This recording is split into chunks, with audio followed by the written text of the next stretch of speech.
सृष्टि बचपन से ही दिखने में सुंदर नहीं थी, लेकिन अमीर बाप की बेटी सृष्टि पर उसकी माँ जान छिड़कती। मेरी बेटी कितनी प्यारी है, भगवान सबको सृष्टि जैसी बेटी दे। सृष्टि धीरे धीरे बड़ी होती है। एक दिन सृष्टि की सहेली कहती है, तू दिखने में कितनी अजीब सी है, लेकिन मैं जानती हूँ हम सब में सबसे अच्छी शादी तो तेरी ही होगी। तेरे पापा अमीर जो हैं। और बता नहीं सकते यार, दहेज तो हर कोई देता है, ये क्या ज्यादा ले जाएगी अपने पति के लिए? अरे बड़े शहर में कोठी है इसके पापा की। अरे पापा की है ना, कौन सी इसकी है? इसकी होती तब तो कोई भी लड़का इससे शादी कर लेता। अरे पापा की मतलब पापा की है तो मेरी ही है ना? किसने कहा? अब तेरी तो तब होगी ना जब तेरा भाई ना हो। वैसे भी शादी के बाद सारी प्रॉपर्टी भाई के नाम होती है। सृष्टि समझ जाती है कि उसे किसी भी हालत में माँ बाप की सारी प्रॉपर्टी को अपने नाम करना है, लेकिन कैसे? एक दिन सृष्टि का भाई शीनू कहता है, बहन क्या कर रही है? तुझसे एक बात करनी है। अरे हाँ करना, मैं तो तेरी बहन हूँ। बहन मेरी लाइफ में ना एक लड़की है, बहुत अच्छी है। मैं सोच रहा हूँ माँ और पापा से बात करूँ शादी के लिए। सृष्टि को समझ में आ जाता है कि भाई की शादी होते ही भाभी उसे एक दिन भी घर में बर्दाश्त नहीं करेगी। क्या बात है भाई, बताना कौन है वो? यार वो बहुत अच्छी लड़की है, पढ़ी लिखी है, मेरे साथ जॉब भी करती है। बस एक प्रॉब्लम है। प्रॉब्लम? क्या प्रॉब्लम है भाई?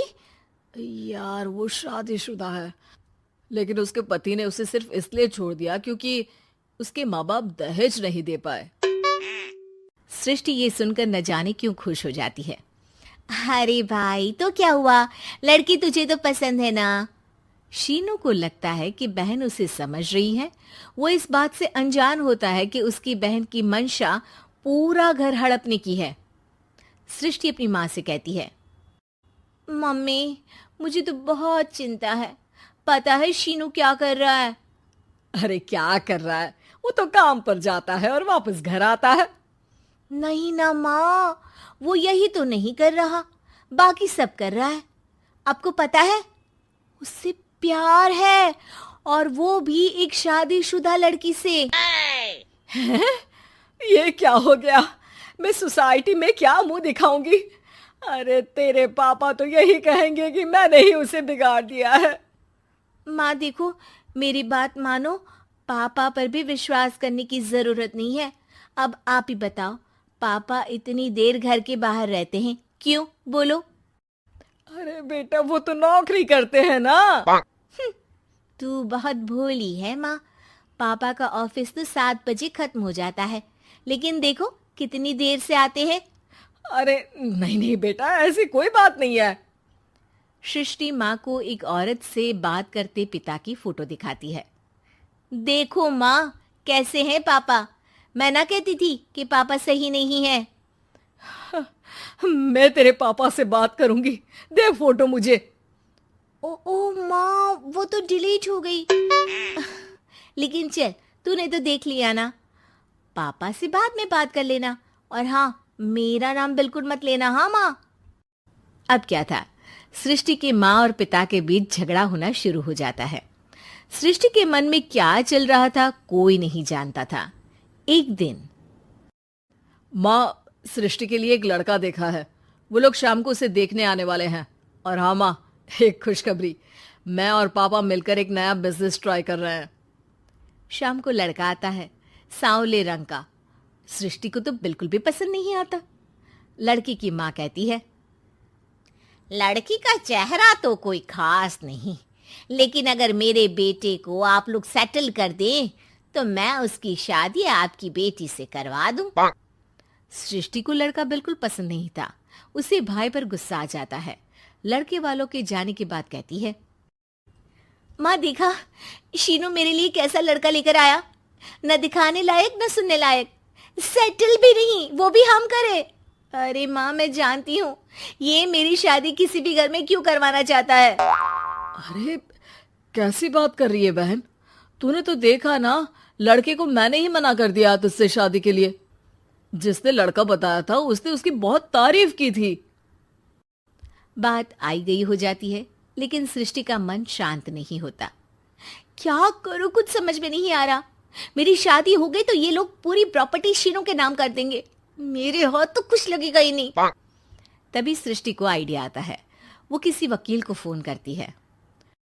जी देखिए, अगर आपके मम्मी पापा का तलाक हो जाता है तो आपके पिता की आधी प्रॉपर्टी आपकी माँ के नाम हो जाएगी।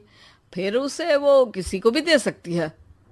सृष्टि अब माँ को बेटे के खिलाफ भरती है। माँ, शीनू पर नजर रखा करो। वो जिस लड़की के प्यार में है ना, वो शादीशुदा है। यहाँ आएगी, सारा पैसा, रुपया, जमीन, जायदाद सब हड़प लेगी। पापा का भी हाल तुमसे छुपा नहीं है। ऐसा ना हो कि मैं और आप एक दिन सड़क पर भीख मांगे। हे भगवान, मैं तो जीते जी मर जाऊंगी अगर ऐसा हो गया तो। ऐसा हो गया नहीं माँ, ऐसा ही होगा। अभी समय है, आगे का सोच लो। मैं तो कहती हूँ पापा से आधी प्रॉपर्टी लेकर अलग हो जाओ। पापा की आधी प्रॉपर्टी भी हम लोगों को अगर मिल जाती है ना, तो अगले 7 जन्म सफल समझो। बेचारी माँ बेटी के कहने पर पति से तलाक लेकर अलग हो जाती है। सृष्टि अब पैसों से गाड़ी और अपने दूसरे महंगे शौक पूरे करने लगी। उसके दोस्त भी उसके पैसे इस्तेमाल करते। सृष्टि, कल तुम कहाँ थी? मैं सारा दिन घर पर अकेली थी। तो मैं क्या करूं? मैंने ठेका तो नहीं लिया है ना तुम्हें संभालने का। माँ को सृष्टि से ये उम्मीद नहीं थी। वो बैठकर रोने लगती है। वहीं उसका पति यानी कि सृष्टि के पिता आ जाते हैं। मैं जानता था कि तुम्हारा यही हाल होगा, तो आपने मुझे रोका क्यों नहीं? मैं रोकता तो तुम रुकती क्या?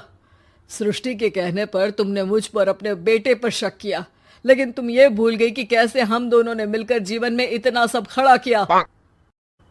माँ पति के गले लग जाती है। मुझे माफ कर दीजिए, मैंने आपकी कमाई का एक बड़ा हिस्सा गवा दिया। कोई बात नहीं, तुम साथ हो तो मैं ऐसी 7 प्रॉपर्टी खड़ी कर दूंगा। तभी वहां सृष्टि आ जाती है रोते हुए। माँ, मयंक ने मुझे छोड़ दिया। वो बोल रहा था जब तक मेरे पास पैसे थे तब तक ही वो मेरे साथ था। पापा, माँ, मुझे माफ कर दीजिए।